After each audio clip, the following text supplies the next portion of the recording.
Hello, everyone, and welcome to the second session of the 2022 Winter Ag Workshop Series. I apologize. I'm Cassidy, and today we are joined by Lynn Wallin, and she will be discussing cultivating agricultural literacy. So first, we have a little bit of housekeeping. If you have not done the pre-test yet, please go ahead and do that. The link is in the chat box. For the entire session, your audio and video are off, so we cannot see or hear you. If you need to say something, there is a chat box, and you can change the little drop down to everyone if you want all the other participants to see something, so maybe ideas or resources. There's also a Q&A box if you have questions for Lynn, and we'll answer them throughout the session. Now, everything is visible, it's being recorded, so please be courteous and respectful. And with that, let's welcome Lynn. Hey, hi. Thank you for having me. I'm excited to be here today. I'm just going to share my slideshow. I put the slideshow link in the chat box, so you guys all have access to that. And so just as a little introduction, I am the elementary education specialist for the National Center for Agricultural Literacy. We are at Utah State University, so this is our beautiful campus at Utah State. And my responsibilities as part of the education specialist for the center, I create and curate lesson plans and instructional resources that go on our National Agricultural Literacy Curriculum Matrix. And that's a mouthful, so we're just going to refer to that as the matrix for this session. And then I also will do professional development for state contacts for agriculture in the classroom programs throughout the country, their staff, and also teachers. This is another view of where I am coming to you from. This is Cache County, so this is the view from Utah State University over the Wellsville Mountains. So I'm also, in addition to being an education specialist, I also have a part-time contract with the Cache County School District, and I'm a gifted and talented education specialist. So in Cache County is a little different than Pennsylvania, and I know this because I'm a Pennsylvania girl. So I grew up in Pennsylvania. I grew up in Delaware County. Swarthmore is the town I grew up in, just right outside of Philadelphia. So I'm happy to be visiting with Pennsylvania teachers.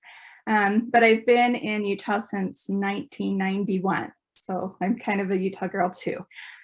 Here in our county, there's 1,400 farms. 95% of those are family-owned farms. We have dairy, we raise cattle, we have commercial creameries, we grow hay, alfalfa, grains. We kind of have a short growing season, 120 to 160 days. Our rainfall is about 19 inches a year, and snowfall is about 60 inches a year. So we really rely on irrigation. We really rely on that snow at the top of the mountains. That's our water for the summer. And so it is a little bit different, some of our challenges than in Pennsylvania, but I thought I'd just give you a peek where I'm coming from.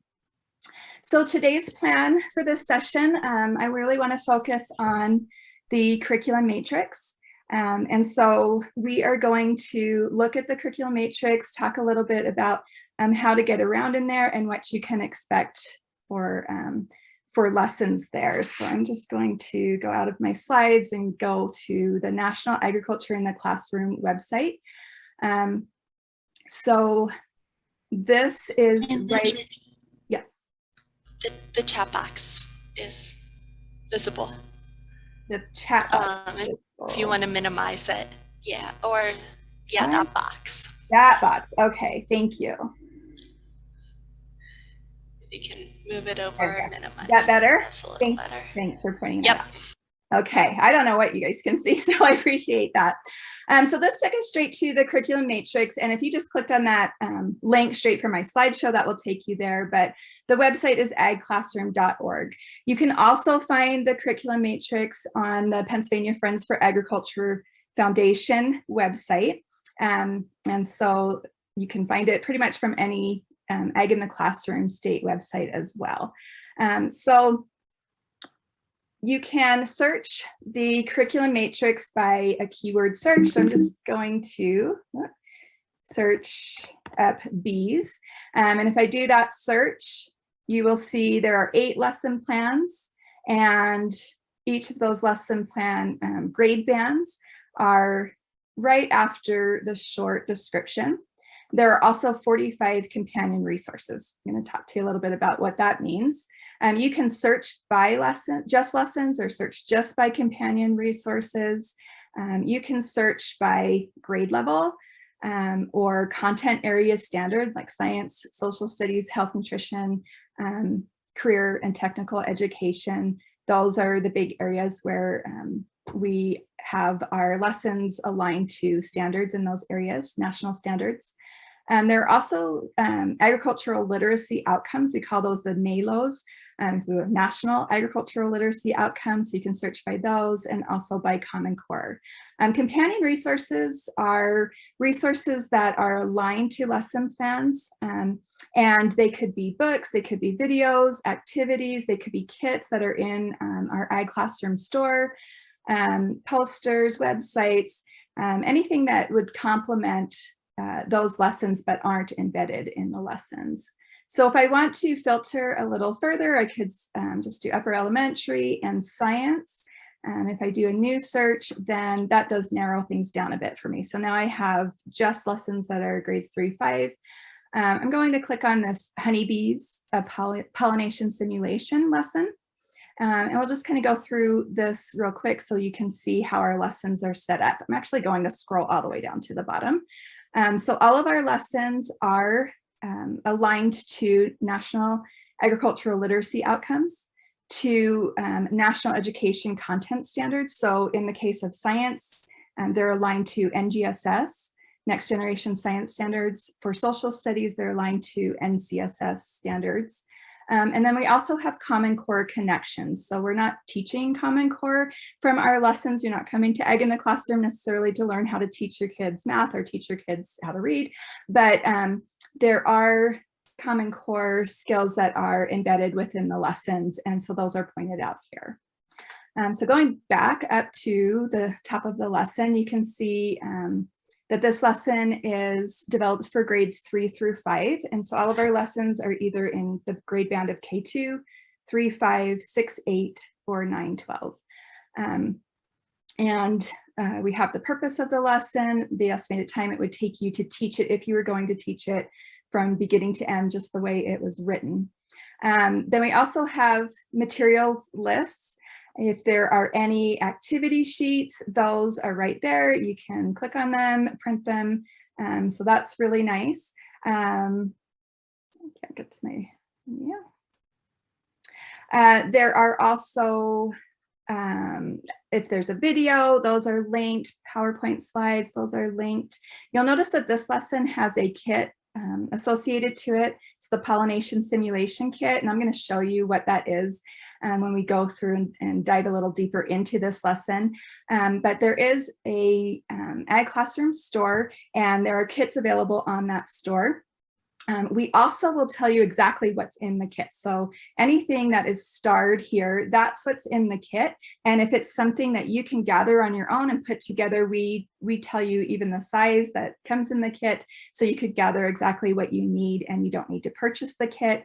As teachers, we either have time or we have money, or actually we don't have either, right? So we need to make a decision whether or not we want to just have something come in the mail all ready to go, or if we want to take the time and gather it. So that's completely up to you. This is just a service that, that the National Center provides to teachers. Let's see. This kit is kind of nice because it's all non-consumable, so you can reuse this kit over and over again. Not all of the kits are like that. And we have this in particular because sometimes we use materials that might be difficult to find. We don't grow cotton in Utah, and so when our lessons that use cotton bolls, those would be hard for the teachers in certain parts of the country to find. And so we provide those things in the store. There are also, every lesson has vocabulary words that are ag accurate and developmentally appropriate for the grade band that lesson was developed for. Some of our lessons have ag facts. These are really fun. I know my students really love cool and interesting facts about what we're learning. For instance, bees pollinate 95 different crops, helping to create nearly 1/3 of the world's food supply. That's pretty cool. Worker bees' wings can beat 250 times per second, allowing the bee to fly at speeds of up to 15 miles per hour. So those are the types of fun facts that you would find in that section. So this background agricultural connections section, this is really an important section. We want all of our lessons to be accessible to teachers, whether they have an agricultural background or not, whether they're an expert in this on honeybees or not, right? So this section is really meant for teachers, but then oftentimes teachers are sharing what they've learned from this section with their students, and it just helps teachers to feel more prepared to teach these lessons. All of our lessons will have an interest approach engagement piece. This is where you're activating background knowledge of your students. You are maybe giving them an experience or a challenge, just helping them to have some investment in what they are going to learn. You want to engage them right at the beginning. And then all of the procedures are just here for you, linking out to anything that you need, any videos to go along through the lesson. At the end of our lesson, there's always a concept elaboration and evaluation piece, just summarizing what it is that you really wanted the students to learn from that lesson so that you can assess whether that has been accomplished. And then enriching activities is another way to elaborate with your students. We just give some ideas if you want to take the lesson a little bit further. And then those companion resources that I was talking about with the search, with the keyword search, all of the companion resources that connect with this lesson are here. And so this is also another nice way to elaborate on the topic.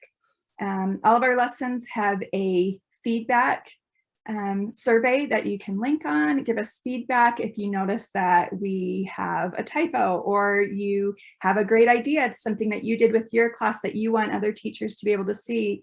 You can give us some feedback. We look at those and then we can make adjustments or add to our lesson according to your feedback. There's also this how can we help box that you can, if you have a question for us, you can send that through there. Okay, so I'm going to go back to my slideshow, and I want to dive into that honeybees lesson. Oh, I also wanted to talk to you about the 5 E's. So all of our lessons utilize the 5 E's. You probably noticed some of that if you're familiar with those.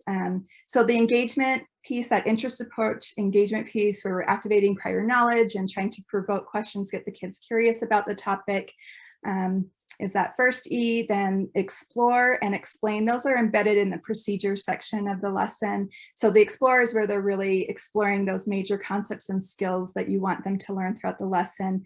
Explain is where they're constructing those explanations. The students are actually constructing their explanations of those concepts and skills and gaining new knowledge. The elaboration piece is where they're taking their knowledge and applying it to new situations so that they can deepen and extend that knowledge. And then the evaluation piece, where students are reflecting on their knowledge and their progress is being assessed. So I just wanted you to be aware that all of our lessons utilize those 5 E's. Okay, so the Honeybees, a Pollination Simulation lesson was developed for grades 3 through 5. And the purpose of the lesson was to identify the parts of a honeybee, to the stages of its life cycle, and then also its role in pollination. So the interest approach engagement section for this lesson, we want to establish a purpose for learning about honeybees so that the students really feel invested in their learning. So we asked this question, why are honeybees important to humans? And so I'm just going to pull this chat box up. What are some of your ideas? Why are honeybees important to humans? You guys want to type in some ideas in the chat box. Make sure it's, I think, to everyone, then everyone can see it. Okay, great. So I see pollination.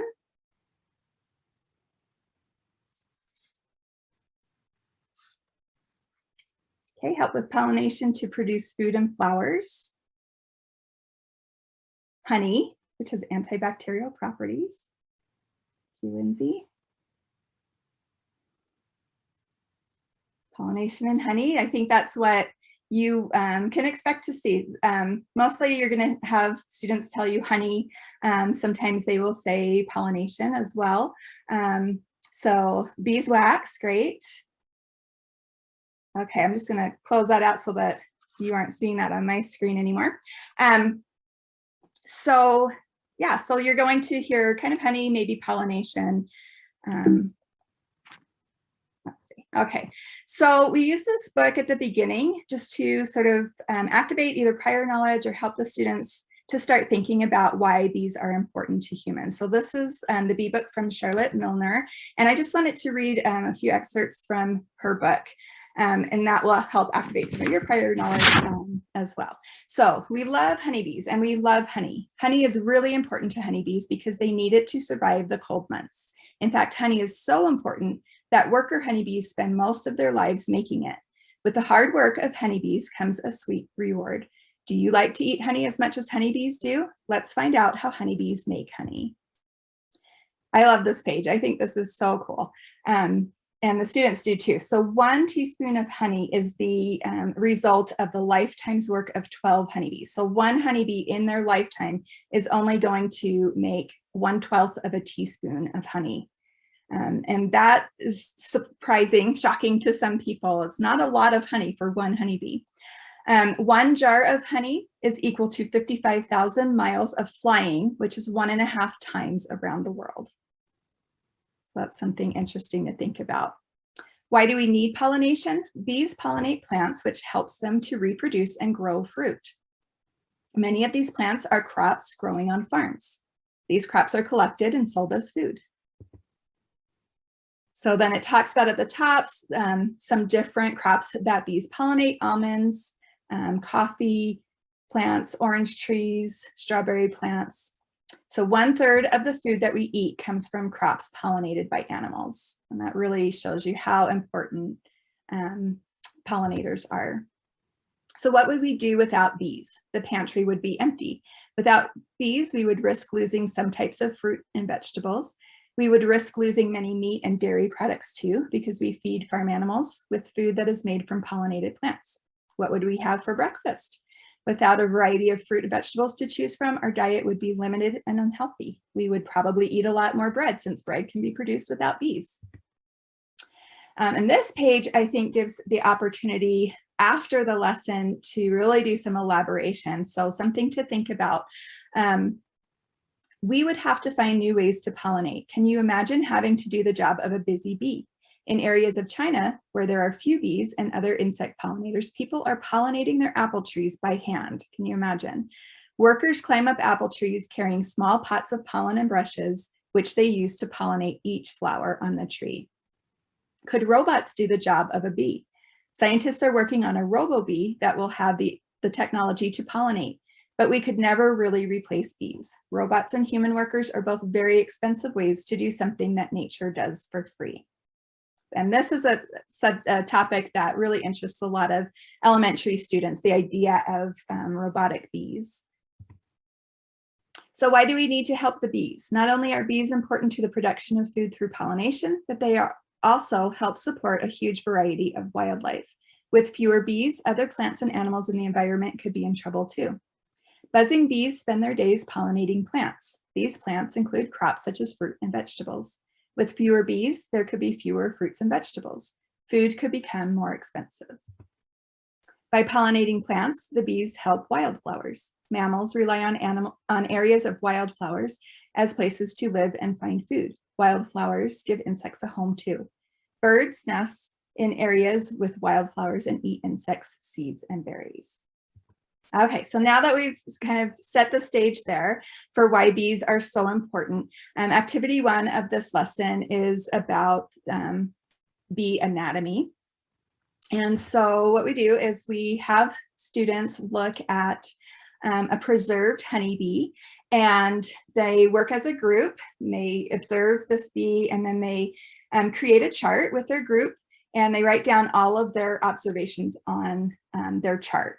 And just a side note right here, when I teach this honeybees lesson, I like to teach the flower power lesson beforehand, because in that lesson, we go through and we dissect a flower and we talk all about the different parts of the flower, how pollen and nectar is produced from a flower, and that helps set the stage for this lesson. That's called flower power, and that's on the matrix as well. So if you don't have access to a preserved honeybee, then you can use a picture like this, and you guys will have access to my slides, so you can just put this slide right up for your students to see.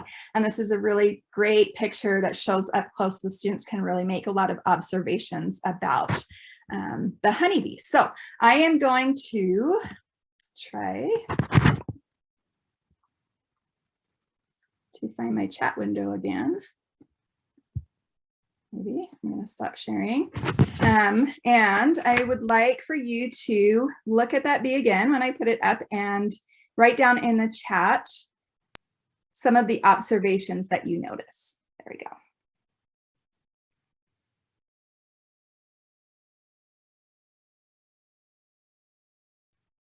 What can you observe about this honeybee?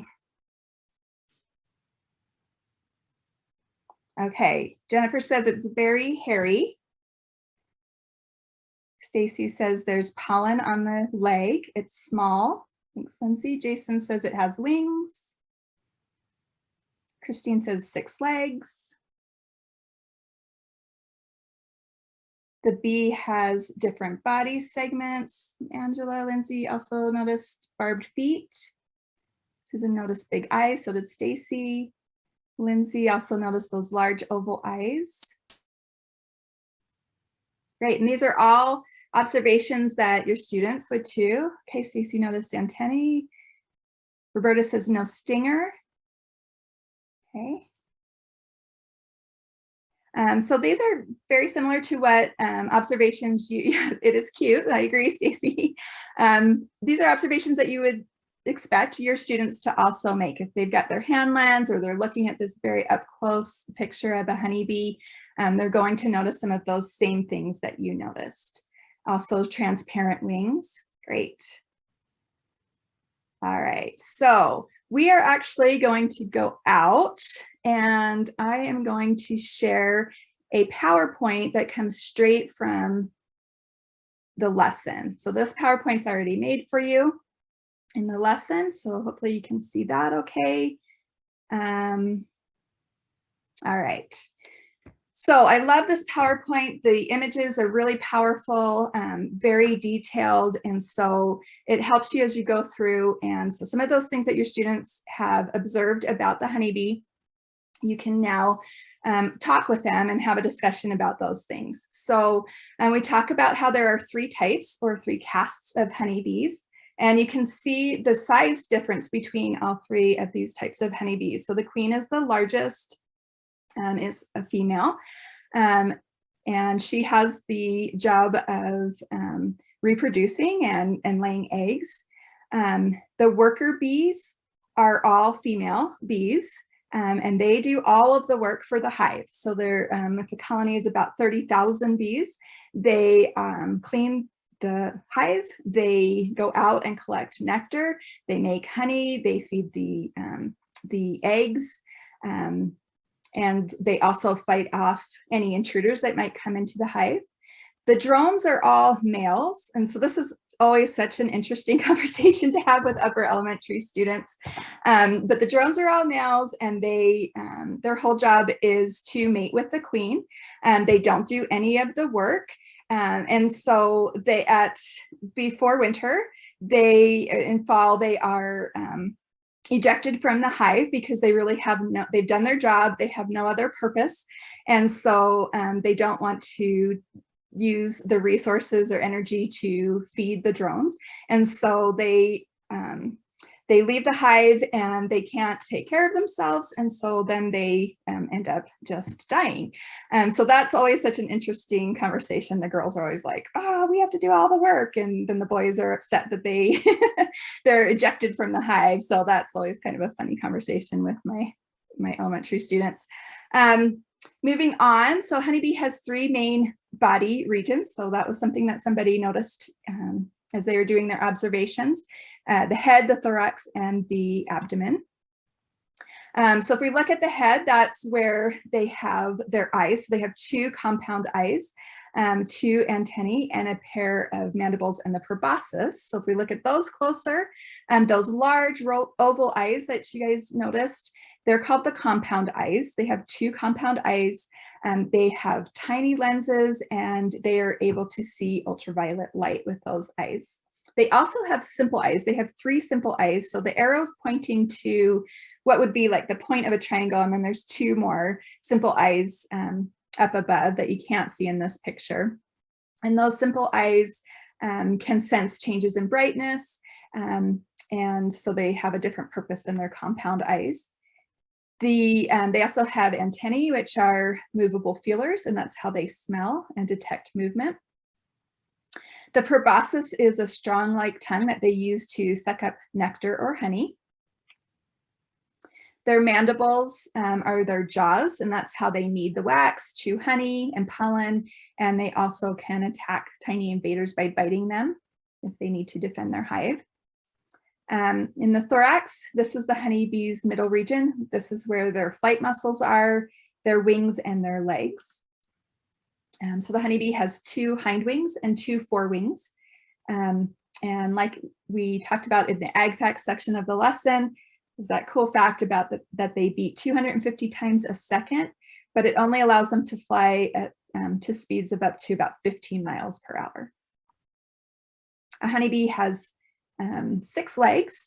So their legs are segmented and they use their legs to walk, to dust their antennae, and then they also use them to brush pollen off of their hairy body and to help store the pollen. So I know somebody noticed that there was pollen on their the honeybee's leg. So this is called the pollen basket. So when a honeybee flies into a flower, they are covered with pollen. You can see that on this picture here, and they use their legs to collect all of that pollen. And on their back leg, they have this really thick collection of hair, and that's where they stick all of that pollen, and that's how they transport the pollen from the flower back to the hive. So the last section is the abdomen, and this is where the organs for digestion, reproduction, and respiration are. And then also, if it's a female honeybee, they have stingers. So the stinger would be there, and also on their underbelly is the wax glands. So the stinger is only found on female honeybees. So the queen has a stinger that's smooth. So if she stings her prey, then she can just pull that stinger right back out and she doesn't die. But a worker bee has a barbed stinger. So if they sting something, then when they go to fly away, that stinger stays in its victim and actually breaks away from the honeybee, the worker bee, and then it ruptures their abdomen and they die. So for a worker bee to sting something is kind of unusual. They're not going looking for victims. They will only sting if they feel like they're being provoked. And I think that's important for students to understand. We don't want students to be so deathly afraid of honeybees that every time they see a honeybee, they feel like they need to kill that bee. So the honey sac is you can't see it, but that's showing where internally it would be located. And that's where the honeybee stores nectar. So when they go to a flower, they are going to suck up the nectar with their proboscis, their straw-like tongue, and then the nectar is stored in their honey sac. And when they get back to the hive, then they regurgitate that nectar. This is pointing to the wax glands on the underside of the worker bee's abdomen. This is where the worker bee forms and excretes wax. So pretty cool images there that you can share with your students. I'll take you back to, actually, I'm not going to take you back. I'm going to, well, no, we will. Okay. All right, so after you go through that and explain all of the functions of the different parts of the honeybee, there is an activity sheet that you can just print right off from the lesson, and the students can match up the function with a part of the honeybee. There's also a poster that you can get through the Ag Classroom store, and I like to use this big poster with the students so that they can check to make sure that they've got all of the parts in the right place. All right, so activity 2, this is the pollination simulation.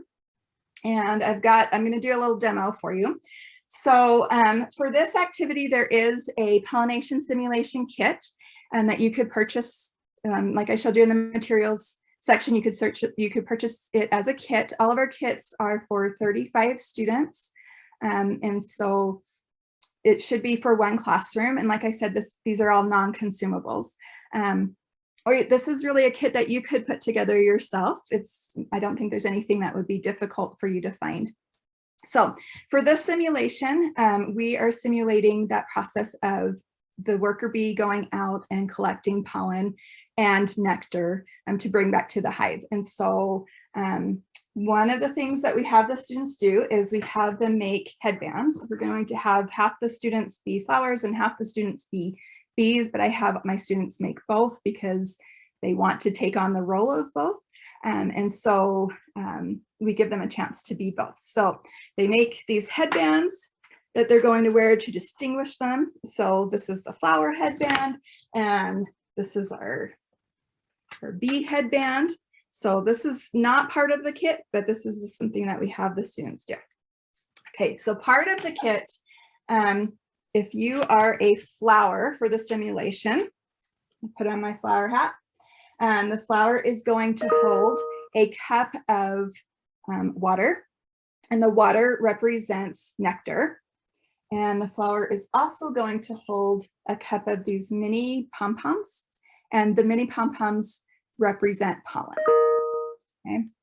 And then if you are a honeybee,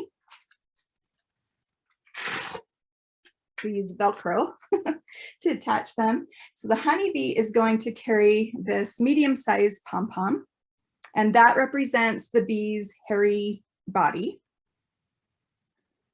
And then they also have a straw that's cut in half, and that represents the bee's proboscis, their straw-like tongue. And then the bee also wears a necklace, and we've got a little jewel bag, and that represents the honey sac that we talked about that stores the nectar. I'm gonna have to take my hat off to put my honey sac on, else it gets caught on the antennae. Okay, so we'll get ourselves all situated here. So you're gonna have all of your flowers go out, if you can go outside, out onto the playground. If it's a rainy day or a snowy day, this can be done inside as well. I've done it both ways and it works great either way. So the honeybee is going to go and find a flower. And when they get to a flower, they're going to land their hairy bee body into the pollen. Okay. And then they are going to collect some nectar. So they aren't going to put the straw in their mouth. They're just going to put the straw in the nectar, and then you know how you use your finger to suck up some of that water, or I should say nectar, and then that goes into their honey sac for so they can transport it back to the hive. And when they're done with that, they take their hairy bee body, and you can see that the pollen has attached to the hairy bee body. And then they are going to fly over to another flower. And when they get to that flower, they are going to land their hairy bee body into that flower. You'll notice there's some different colored pollen, and collect the nectar there and then fly away. And so when they fly away, you can see now we have collected some different colored pollen from a different flower, but we've also left some pollen from the other flower on the second flower. So the bees are going to fly around until they have visited every flower once, or until their honey sac is full of nectar. Once their honey sac is full of nectar, then they know, okay, I better get back to the hive. It's an actual thing that honeybees can get so heavy with pollen and nectar that they can no longer fly back to the hive. They just get too heavy. So they want to be watching for that. We talk about that.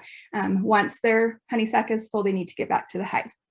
And then we have the flowers come back over and we kind of debrief and have a discussion. And the flowers come back, they have pollen of all different colors, and we talk about that, and we talk about what pollination is, which is basically taking pollen and transporting it from one flower to another, which is necessary for that flower to be able to reproduce and create fruit, right? So its crop. So, okay, any questions about that? I want to take a moment. I can see the chat right now. So if you have any questions, let me just check and see. If you have any questions, feel free to throw that into the chat. Let me share my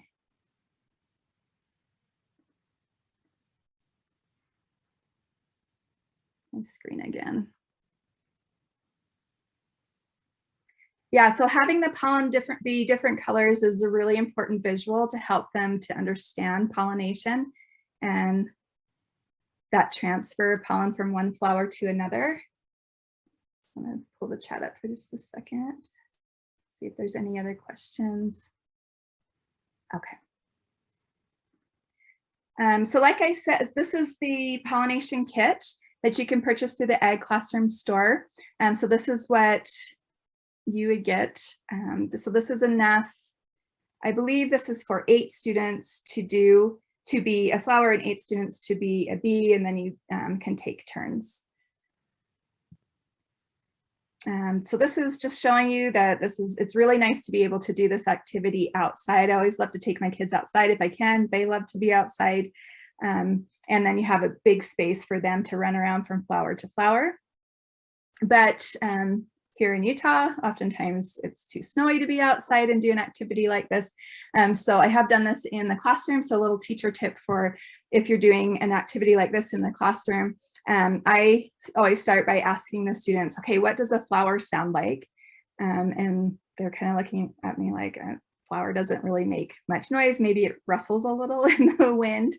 And I say, okay, great. Then I want the flowers to really get in character, including what a flower would sound like, which would be very, very quiet. And then also honeybee, I ask them what sounds do honeybees make, and they all start buzzing. But I say, how close does a bee really have to be to your ear before you hear that buzzing? It's not a loud noise. And so we want the bees to get into character as well. And every time I do this, with just saying that at the beginning, it's actually not chaotic and very, very quiet, because they do get in character, and it works pretty good. All right, so the third activity in this lesson is the beeswax life cycle model. And so what we do is I want the students to really think about products that can be made from bees, honeybees, and we're specifically thinking about beeswax. So I'm going to have you guys, if you can, boy, it's tricky for me to see this chat box without going back. Well, okay, I ruined it since I've already showed you, but thinking about products that are made from beeswax, we'll just go through it. So candles, lip balm, soap, the paw protector for your pets. Oh, and there's my chat come through. And then mustache wax for food wraps, crayons, other art products are all made from beeswax. And for bees, to make beeswax, they need the protein from pollen and then the carbohydrates from honey. It takes about 6 to 10 pounds of honey to make 1 pound of wax, but that's enough to construct 35,000 cells within a hive. So if we go back out to that PowerPoint that was in the lesson that we were looking at earlier, this PowerPoint also, oh, wrong PowerPoint, sorry. This PowerPoint also will talk about, there we go, the different stages of the honeybee's life cycle, and also has some really great images. So the honeybee has 4 distinct life stages: the egg, the larva, the pupa, and the adult. So the queen is going to lay each egg in a different cell of the honeycomb. So that's why they would need 35,000 cells also to store their honey. So they need a lot of cells in a hive. Right here, the arrow is pointing to the larva. So after the egg hatches, the larva looks like a worm, and it crawls out of that egg. And this is when it needs to be fed. So worker bees are going to feed the larva. And something really interesting about this is they decide what the bee is going to be, whether it's going to be a queen bee, a drone, or a worker bee. And then according to that, they feed it different food, and then it will develop into that caste of bee. As it grows, the larva sheds its skin 4 to 5 times, and then on day 9, spins out of the cocoon. And then the worker bee will come and seal the cocoon into the cell with wax. So inside the cocoon, the larva transforms into pupa. And this is where it's now developing eggs and legs and wings. And this is the picture that the kids all are like, oh, ew, but they're fascinated by it. It's pretty interesting. And then when the bee is fully grown, when it becomes an adult, it is going to chew its way out of this cell capping and the wax capping, and it will emerge as an adult bee, either a drone or a worker bee or a queen. And each colony just has 1 queen. So if they are getting to be, if their colony is getting to be too large, they will feed the larva and so that it's going to be a queen bee, and then that queen bee will take part of the colony and then create its own new colony. All right, so any questions there?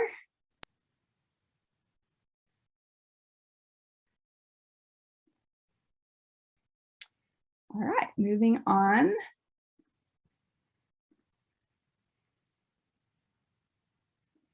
Oh, I did want to show you, there is a really great video. I'm not going to show it. It is in the lesson. It's on the slide too. It's just a 1-minute lesson, but it is going to show a time lapse of the life cycle of a bee very close up. And so this is also a really cool thing to show your students.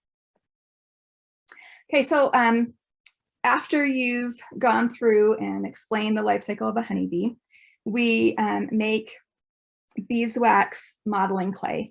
And so the recipe is in the lesson, but we're basically using beeswax pellets, lanolin, and coconut oil. And then we use a crock pot, and I definitely recommend getting one of those plastic crock pot liners. They're just the ones that you can throw away. They're wonderful for the classroom because it's just easy cleanup. You just pick it up, throw it away, and your crock pot is all ready to go. So you follow that recipe and you make the beeswax modeling clay there. When it's hot, you as the teacher you need to pour it into, I like to use these little condiment plastic containers, especially because they have a lid. They work really nice. And then you let that cool off in there.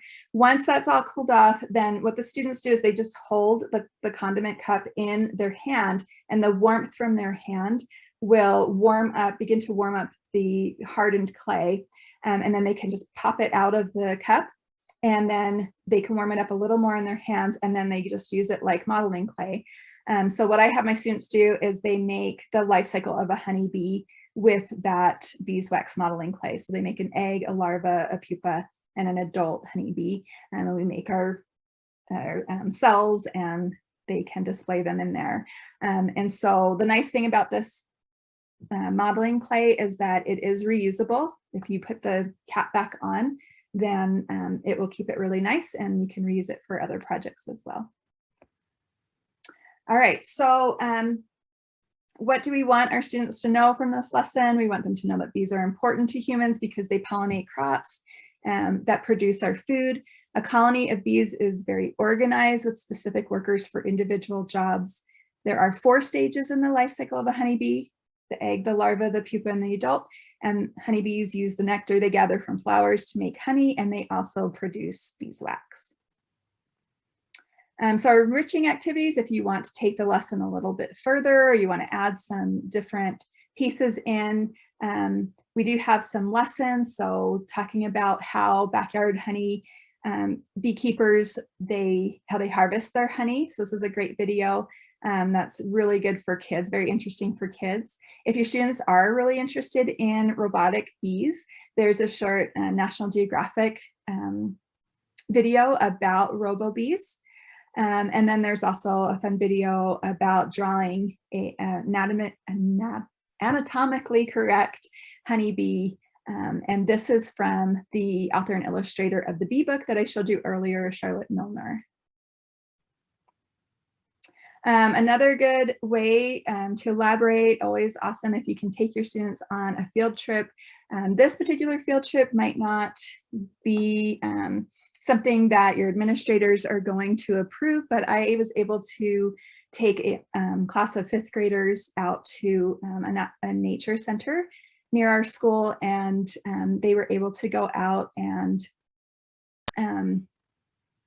work with the bee boxes. Specifically, they were helping to do some counts for varroa mites, which is a big problem here in Utah. I'm not sure how big of a problem it is maybe in Pennsylvania, but they were able to help collect some data.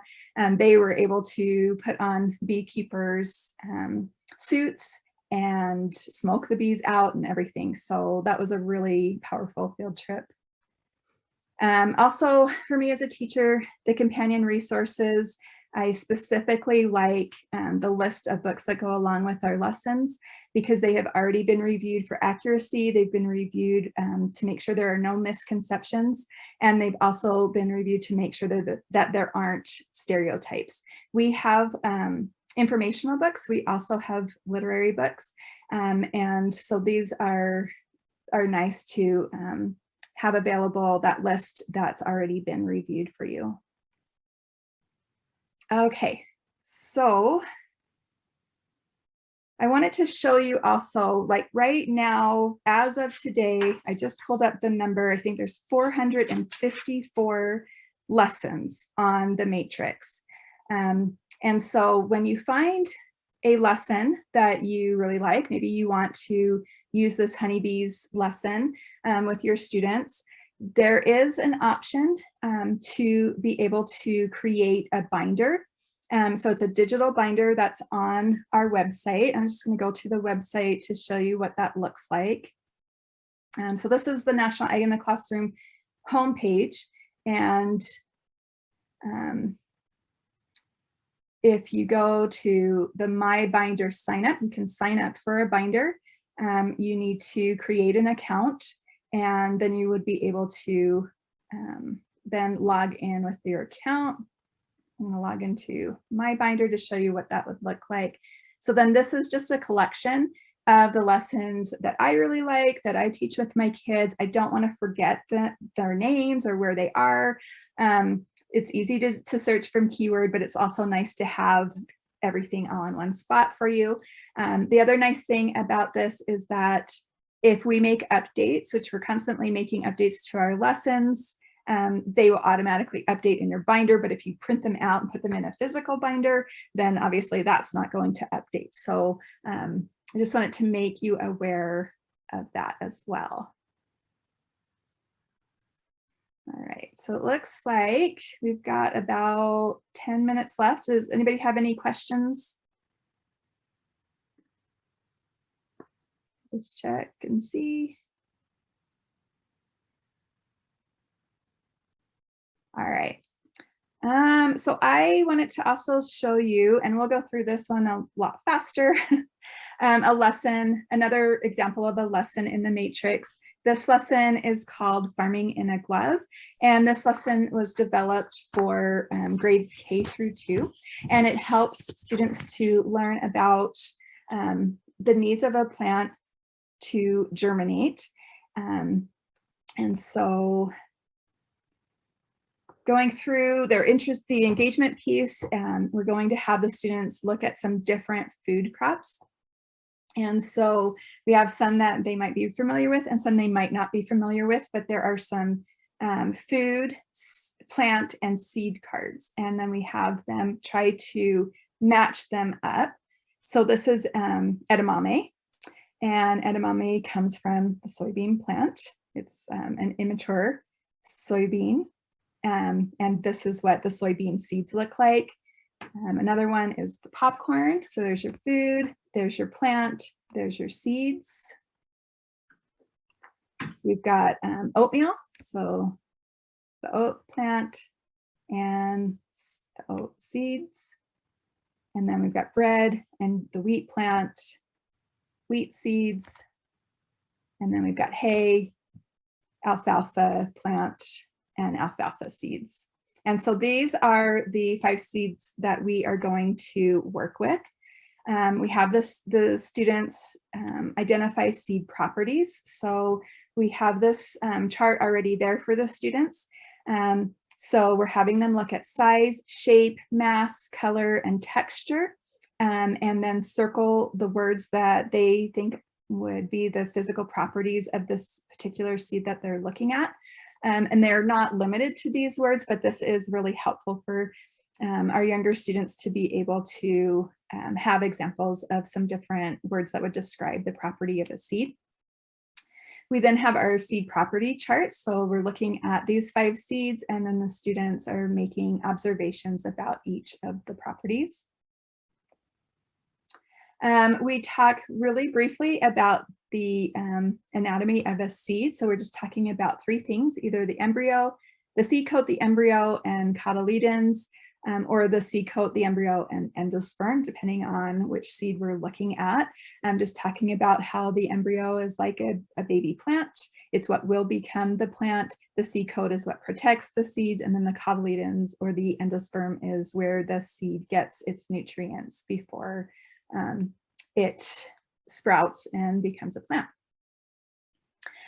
So then we need to think about what farmers need to provide in order to help seeds grow into plants that provide humans and animals with food. And so when we're just talking about germination, they have specific needs, which are the proper warmth, so the proper temperature, moisture, and air. And that's all a seed needs to germinate. And then when that sprout grows into a plant, then it needs water, it needs light, it needs air, and it needs nutrients. And this is something that is really important for teachers to understand, that when a lot of teachers teach that plants need sun and plants need soil. And that's somewhat inaccurate, and it's important that students understand that they need light, but that light could come from the sun, or it could come from a grow lamp, right? And that also plants need nutrients, but when we're talking about when they get a little bit further in, I'm still wearing this honey sack, I'll take that off.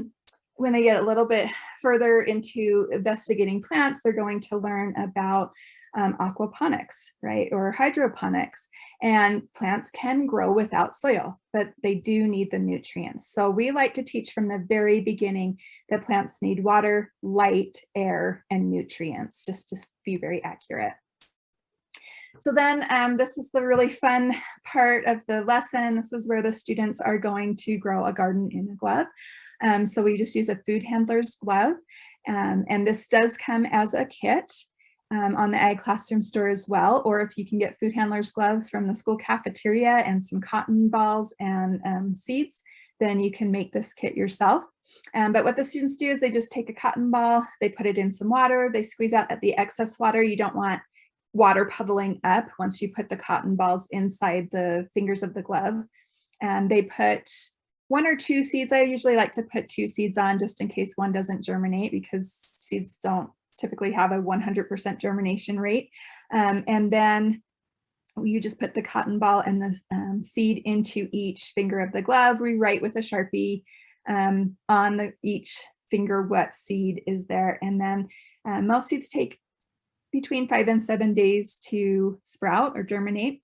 And the students are able to see that process, which is typically happening under the soil. They're able to watch that process and make observations.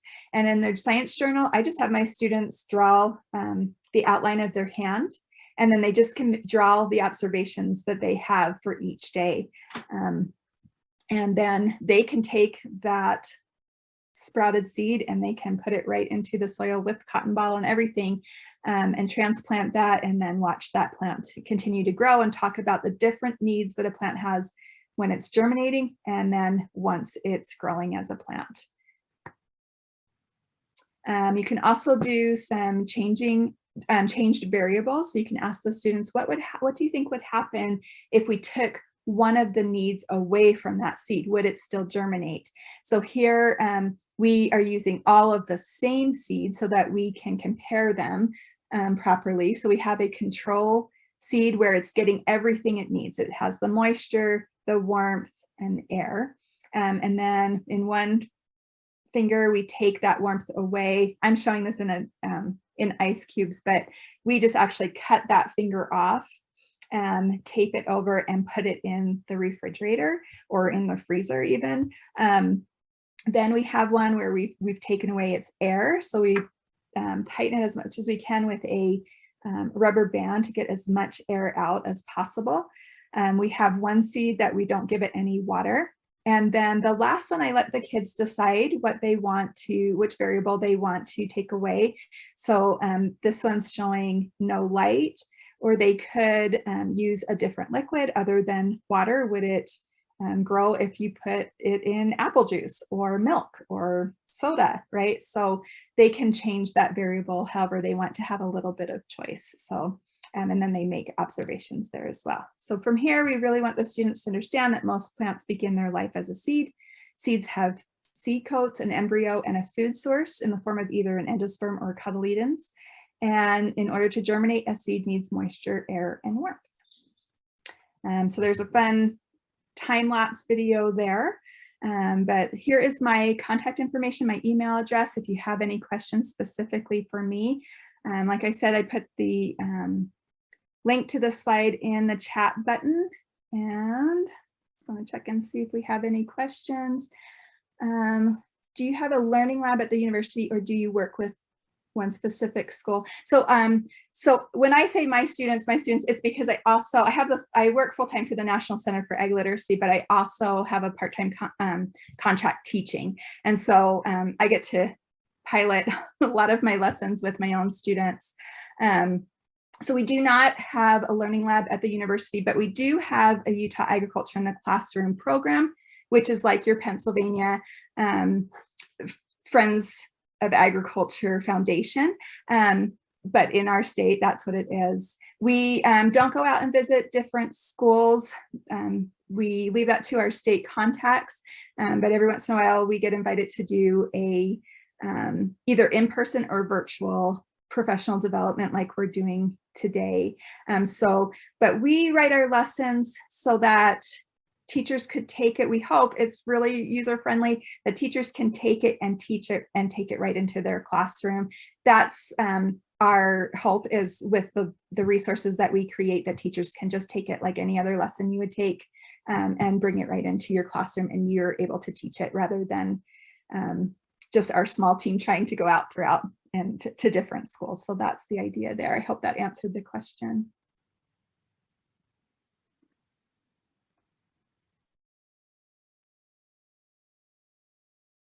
Okay, I think we're pretty close to ending. If there's any other questions, feel free to email me or type them in the chat box real quick. And thanks for having me. Thank you so much, Lynn. We really appreciate this and all the resources that you shared with us today. Um, just a reminder for everyone, the link to the post test is in the chat box if you could all take that. And tomorrow you will get an email with links to Lynn's PowerPoint slides and everything else that she shared with you. With that, thank you so much, Lynn, and thank you everyone else. Thanks, guys.